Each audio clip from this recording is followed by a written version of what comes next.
Alon, Wasalon, you with the nasty pastor, and I'm back with another chapter read from our Ramses, Volume 1, Series 1. Look, we're in 2026, you know what I mean? And it's a pre-recorded um, reading you're viewing right now, but my thoughts, my vision, my ideas, my proposals should show some reality as you're viewing this. You get it? We're in 2025, but you're viewing this in 2026. And there are some things that has been said. There are some things that I've proposed, and there are some things that our POTUS, you get me, our Pharaoh of America, has put in place where that this country should be to a elevation. This country should have an elevation to it. You get me? A elevation. I say this to you, you know what I mean? We Kenites, as I said before, you know what I mean? We are problem solvers. We are solution solvers.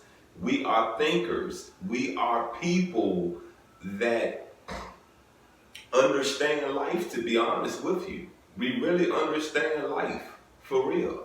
We are how to say it, not all um um um we're not all victims. You get what I'm saying? We're not all that we're not all of us are not how to how I really want to present this part of this introduction is a way of saying that, we're not always on the victim side of this. Sometimes we are the problem. But we are the problem because of the issue. You get me? We are the problem because of the issue at hand that we do not see fit. You understand what I'm saying? It does not fit. There's something wrong. Look, I'm going to say this to you once again, you know what I mean? I don't know what the world would have been if Ramses and Moses would have never departed, if there would have never been an Exodus. I don't know. I really don't know, because as we, tap into Enoch and the pyramids of Giza, we're starting to understand what? What are you really starting to understand if you understand the theory behind building these pyramids? If you understand how to connect dots, what are you getting? That evil is always gonna be present. But as I've explained to you before, you do not have to participate. You get me? You don't have to participate. Anyway, like I said at the opening of this, you with the nasty pastor. We on chapter 21 of Ramses, and we probably have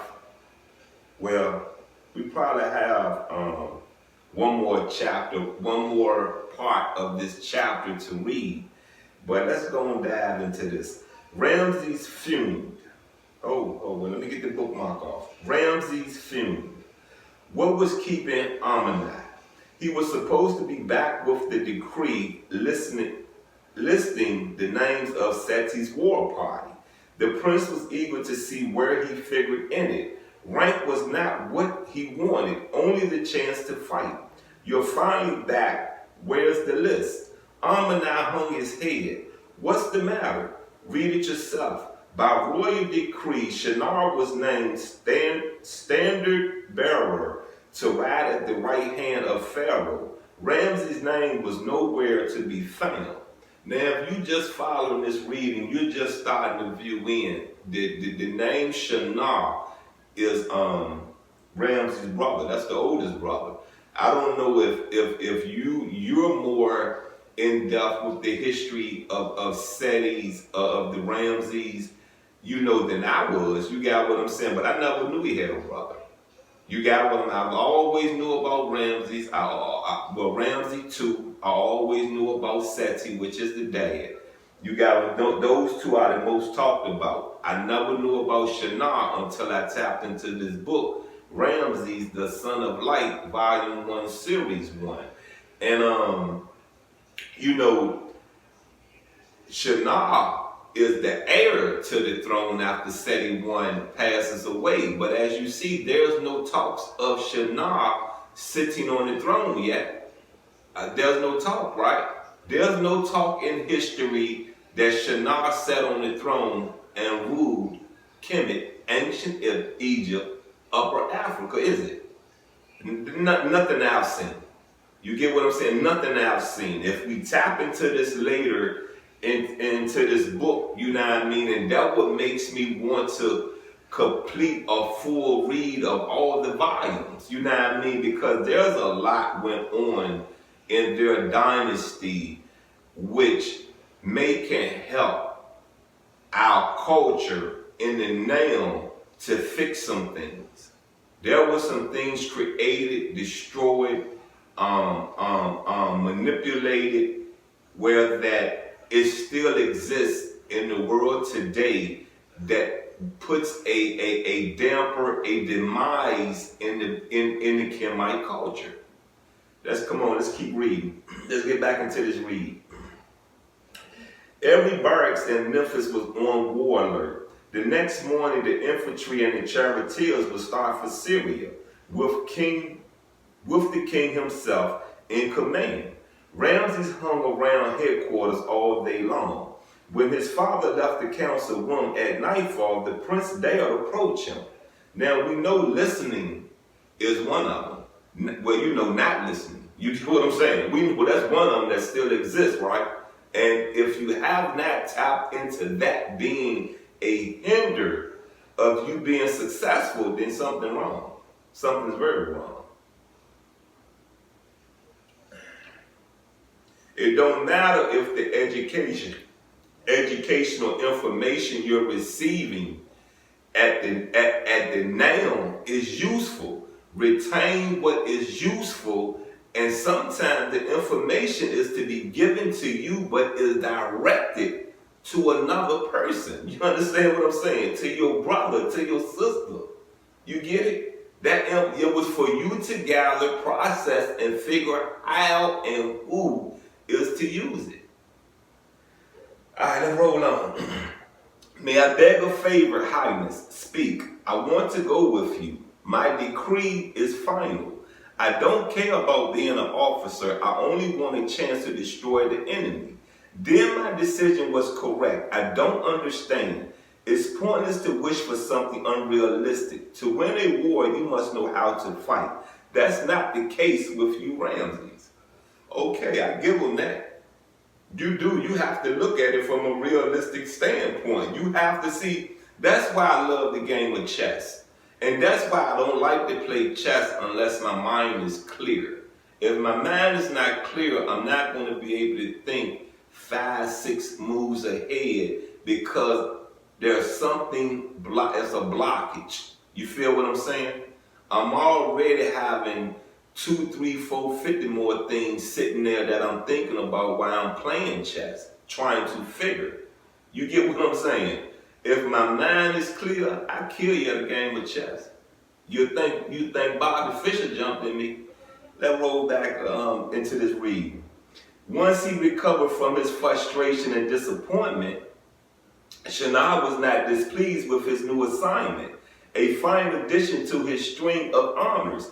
Furthermore, a future pharaoh was required to prove himself in battle, a tradition since the days of the first dynasty. A king must be able to defend his territory and resist invasion. However deplorable Shinar considered this, the people viewed it as essential. Now, what do you make of him not killing that bull when his first test was presented? That what? He's not fit for combat, right? Now you understand what I just read. Now you understand how I process that to saying why do they feel he's not fit for combat? Because he did not kill the bull. His dad had to come in and intervene. You get it? You understand? Shinar therefore bowed to necessity. The situation seemed almost amusing when he spotted Ramses staring longingly as the vanguard marched by. And one more thing I want to say for those of you that have watched the movie Exodus. Moses saved his life, right? Come on now. With that war, and I think that was the Battle of Kadesh, if I'm not wrong, I believe that was the Battle of Kadesh. But Moses saved his life. So that day, if the heir to the throne, Ramses II, had died, come on now. Come on. Come on now. You get it? Do you think Moses would have made a departure? Come on. Moses owed his life to who? Seti I. You get what I'm saying? Seti I. You get it? It wasn't until Seti I passed away that Ramses II exiled Moses. You understand? Do you get why I love Moses so much? You understand? Moses took what was so good and pure out of Kemet and brought it into Canaan that spread it throughout the world.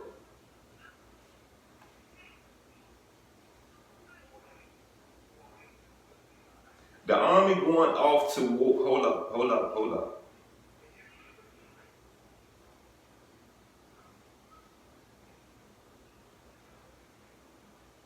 The situation seemed almost amusing when he spotted Ramses staring longingly as the vanguard marched back. The army going off to war, like any exceptional event, was cause for celebration. A holiday was declared and any potential worry for the troops was drowned in beer. It was virtually certain that Seti would return victorious. Despite his newfound status, Shinar was uneasy. In battle, even the best prepared soldier could be caught off guard. Imagining himself wounded or disabled made him feel sick. At the front, his first concern would be self-preservation. Danger could be left for the professionals. Once again, luck was with him. During this campaign, he would have the chance to talk with his father and plan for the future. That prospect made it worth the effort, no matter how trying it might prove to leave behind the comforts of palace life. Ramses' disappointment was an excellent send-off. Now, I believe this battle is I think it is Seti and the Hittites. I believe that whatever war it was that the Kemites, the ancient Egyptians, the Africans was into right then. It was during the time of the Trojan horse. You know you know what the Trojan horse was about, right? Okay, the War of Troy. You know what I mean? That stuff. So, you know, if history is correct and what I've read in this volume, in this series 1 is correct, I believe we was going up against the Hittites right here.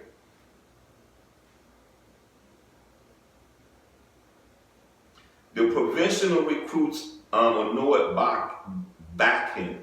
When war was imminent, volunteers signed up in droves, dreaming of feats of danger in foreign lands. But this bunch of backward peasants will never make it past the outskirts of Memphis. They would soon head back to their fields as chief inspector of the royal stables. Backhand was also in charge of training new soldiers. He was exceptionally strong with the short beard outlining his square jaw. All the volunteers obeyed when he ordered them to lift a sack full of stones, hoist it over their right shoulders, and run around the barracks until he told them to stop. The process of elimination was harsh and swift. Few of them knew how to pace themselves. Panting, the dropouts put down their sacks. Back in, waited until 50 or so were left before he stopped them. Now we're going to end this read right there. You know, this part of this chapter right there. And,